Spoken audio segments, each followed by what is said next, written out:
आज आपण मेथीचं गरगटं करायचं बरं का. गेल्या वेळेला आपण पालकचं केलं होतं, परत चाकवताचं केलं होतं. प्रत्येक ह्याच्यात जरा वेगवेगळी थोडी वेगवेगळी पद्धत असते. पण गरगटं हे शेंगदाण्याचं कूट किंवा डाळीचं पीठ घालून करतात. गेल्या वेळेला आपण केलं होतं ते शेंगदाण्याचं कूट घालून केलं होतं. ह्यावेळेला आपण डाळीचं पीठ घालायचं आहे, ताक घालायचं, वेगवेगळ्या पद्धतीने करायचं. आता हे मी तेल तापत ठेवलेलं आहे. त्याच्यामध्ये नेहमीप्रमाणे आपली फोडणी करून घ्यायची. मोहरी, जिरे आणि हळद. तर त्याच्यामध्ये काय करणार आहे, मी हे लसूण, मिरची आणि थोडंसं खोबरं त्याचं मिक्सरमधनं काढलेलं आहे ते परतून घेणार आहे. गॅस कमी केलेला आहे बरं का, आणि खोबरं असं ते करपतं काय वेळेला. आता त्याच्यामध्ये हा कांदा घालून घ्यायचा. 2 कांदे घेतलेले आहेत, छान अगदी मस्त लागतात त्याच्यामध्ये कांदा भरपूर घातला की. आता कांदा छान परतून झालेला आहे. त्याच्यामध्ये ही मेथी चिरून धुवून घेतलेली आहे ती त्यात घालून घेते.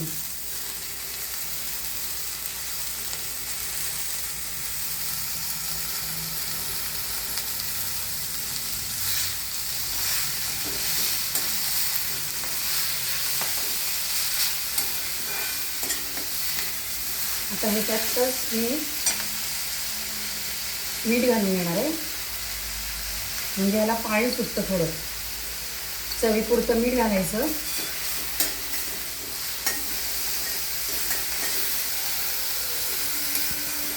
आणि आपल्याला गरगटं करायचं आहे त्यामुळे पाणी जास्त लागणार आहे, म्हणून ह्याच्यामध्ये मी पाणी ओतून घेतलं.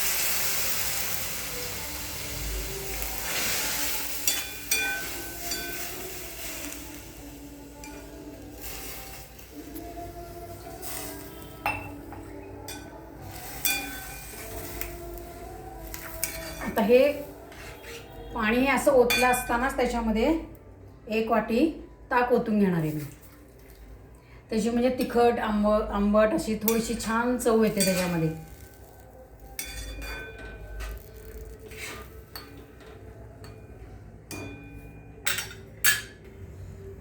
थोडंसं तांबडं तिखट घाला. हिरवी मिरची घातलेली आहे, पण डाळीचं पीठ घालणार आहे की नाही आपण, त्यामुळे थोडंसं जरा तिखट लागतं त्याला. आणि धने जिऱ्याची पावडर किंवा गोडा मसाला घालायचा. गोडा मसाल्याने याची चव वेगळी लागते बरं का.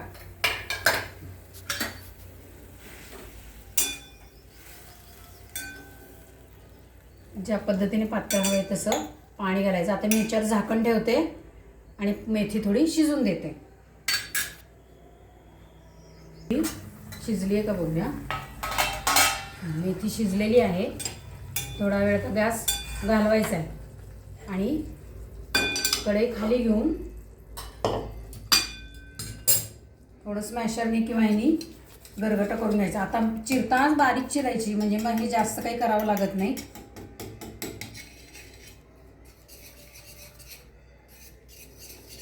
लांबडी ती ठेवायचीच नाही तशी,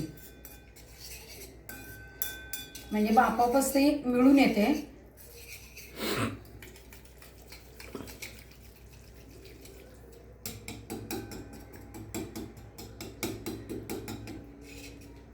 आता हे असं असताना आपण डाळीचं पीठ त्याच्यात घालून घ्यायचं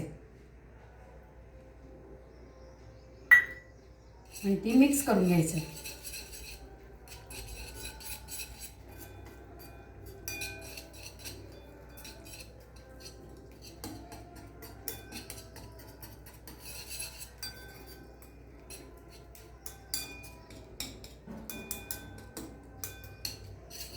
आता गॅस पुन्हा लावून त्याच्यावरती थोडा वेळ शिजून घ्यायचा आहे. वास किती छान येतोय बघा त्याचा, लसणाचा, खोबऱ्याचा, सगळ्याचा वास येतोय छान.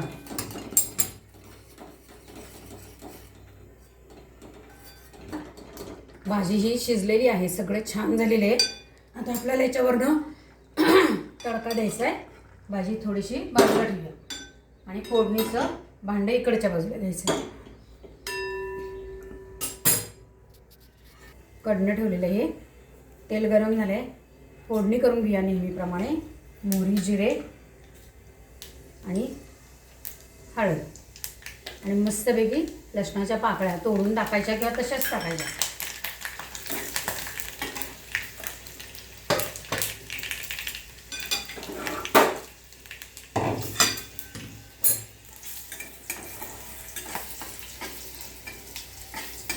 छान वास आला पाहिजे लसणाला, चांगला परतला गेला पाहिजे, म्हणजे दाताला खाली तो चावताना जर आला ना तर त्याची चव चांगली लागली पाहिजे. आता गॅस घालून टाकते, छान परतला गेला आहे लसूण. आता हे आपण ह्याच्यावरती फोडणी घालून घेऊया.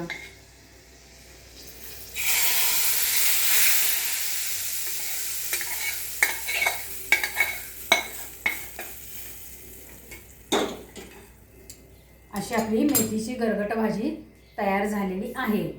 घरचं खायचं आणि मस्त राहायचं. लाईक, शेअर आणि सबस्क्राईब करायचं.